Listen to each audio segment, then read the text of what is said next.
Isa sa pinakamasarap na pakiramdam, yung kasundo mo lahat ng kapatid mo. Yung walang inggitan, walang sapawan, walang siraan at nagmamahalan na. Di ba sabi ni Mama, mahalin mo ang kapatid mo.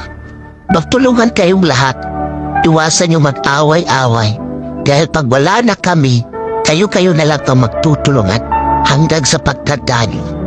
Pero hindi lahat na magkakapatid nagdadamay. Nagtutulungan.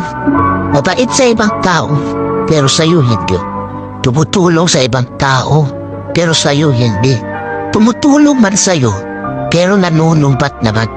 Kaya swerte at iba dyan. Kung may mapagmahal sila na kapatid, handang tumulong kahit anong oras. Kaya nga ito, pagkapatid kayo.